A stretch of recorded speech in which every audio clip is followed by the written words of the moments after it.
Hello students. आज का हमारा टॉपिक है अंशों की वापसी खरीद, बाय बैक ऑफ शेयर्स। अगर कंपनी चाहे तो अपने अंशों को वापस अपने अधिकार में ले सकती है और अपने अंशों को पुनः खरीद सकती है। इस पर जो नियम लागू होते हैं वो है कंपनी अधिनियम 2013 की धारा, सब जो सेक्शन है उसका जो उपधारा है वो है 68(2) के हिसाब से इस पर लागू होते हैं। अंशों की पुनः या वापसी खरीद से आशय कंपनी द्वारा स्वयं के अंशों को वापस अपने अधिकार में ले लेने से है।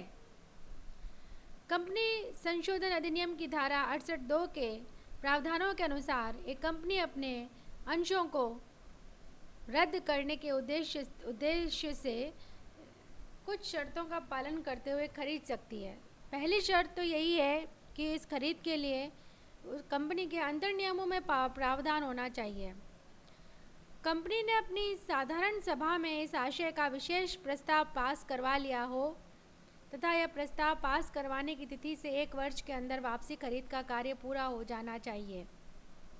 तीसरा, वापसी खरीद चूकता पूंजी तथा मुक्त संचयों की राशि के 25% से अधिक नहीं हो सकती, परंतु किसी वित्तीय वर्ष में पूंजी की वापसी खरीद उस वित्तीय वर्ष की कुल दत्त पूंजी टोटल पेड अप कैपिटल के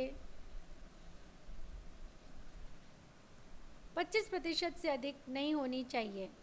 यदि संचालकों की सभा में ही प्रस्ताव पास किया गया है तो ये सीमा 10% हो जाएगी। चौथा जो नियम है वो इस प्रकार है, अंशों की वापसी खरीद के बाद जो ऋण पूंजी अनुपात है, जो डेट इक्विटी रेशियो है, वो 2:1 से अधिक नहीं होना चाहिए। यहाँ ऋणों में सुरक्षित व असुरक्षित दोनों प्रकार के ऋण सम्मिलित हैं तथा पूंजी का आशय पूंजी, मुक्त संचितियाँ तथा प्रतिभूति प्रब्याजी से है। पांचवा जो नियम है, जिन अंशों की वापसी खरीद हो रही है वे पूर्ण प्रदत्त होने चाहिए, फुली पेड होने चाहिए। छठा नियम इस प्रकार है, अंशों की वापसी खरीद के संबंध में सेबी द्वारा निर्धारित दिशा निर्देशों का ध्यान रखना चाहिए।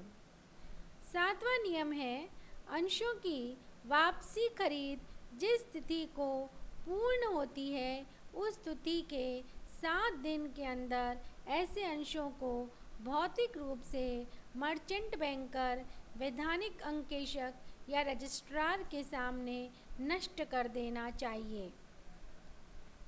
आठवीं जो है नियम वो इस प्रकार है, जिस प्रकार के अंशों की वापसी खरीद हुई है वैसे अंश कंपनी द्वारा वापसी खरीद का कार्य पूर्ण होने की तिथि के 6 माह तक निर्गमित नहीं किए जा सकते, परंतु अधिलाभ अंश, स्वेद अंश, ऋण पत्रों एवं वारंटों का अंशों में परिवर्तन किया जा सकता है।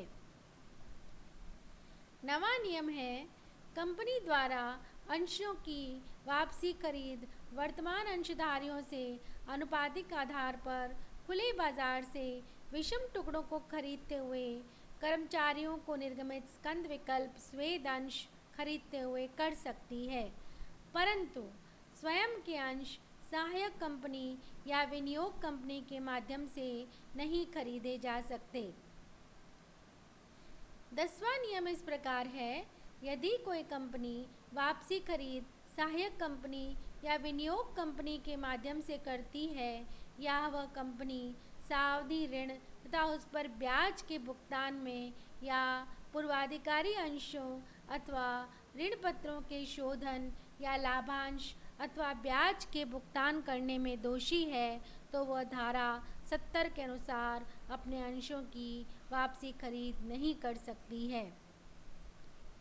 11वां नियम इस प्रकार है, कंपनी द्वारा अंशों की वापसी खरीद से संबंधित एक रजिस्टर रखा जाना चाहिए जिसमें वापसी खरीद संबंधी समस्त विवरण विद्यमान हो।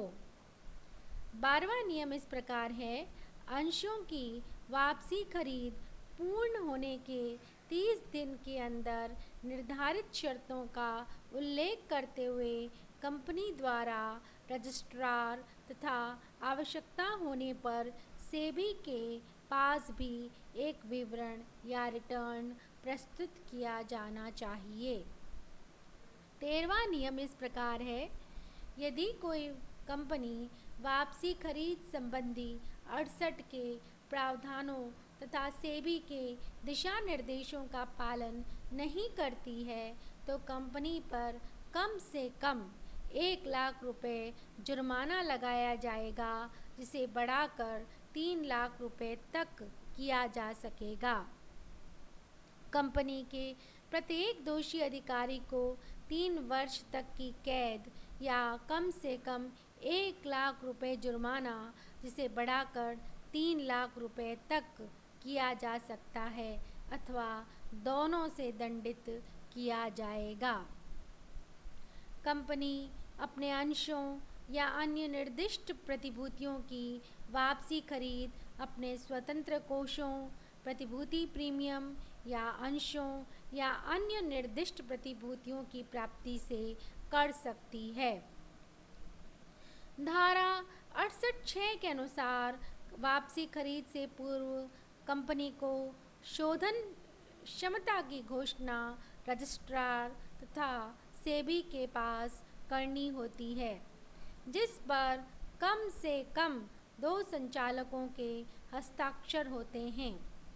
घोषणा में यह निर्दिष्ट हो कि संचालक मंडल कंपनी के संपूर्ण कोषों की जांच करके इस नतीजे पर पहुंचा है कि वह अपने सभी दायित्वों को चुकाने की स्थिति में है तथा इस घोषणा के 1 वर्ष की अवधि में कंपनी दिवालिया नहीं होगी। लास्ट जो अंतिम नियम है, जो 16वां नियम है, वो इस प्रकार है, यदि कंपनी अपनी मुक्त संचितियों में से अपने अंश खरीदती है तो उसे अंशों के अंकित मूल्य के बराबर पूंजी शोधन संचय अंश का निर्माण करना पड़ेगा। उसके बाद इसमें ये नियम है कि इनको एक एस्क्रो अकाउंट जो खाता खोलना पड़ेगा, एस्क्रो खाते में राशि जमा करवानी पड़ती है। सेबी ने ये दिशा निर्देश दिए हैं कि सेबी के दिशा जो निर्देश है उसके अनुसार अंशों की वापसी खरीद योजना में अपने दायित्व जो निर्वहन करती है कंपनी को एक एस्क्रो खाता खोलना पड़ेगा तथा कंपनी को एक निर्धारित राशि या बॉन्ड प्रतिभूतियाँ जमा रखनी होगी और फिर इसका जो कार्य संपादन के बाद ही उनको मुक्त किया जाएगा।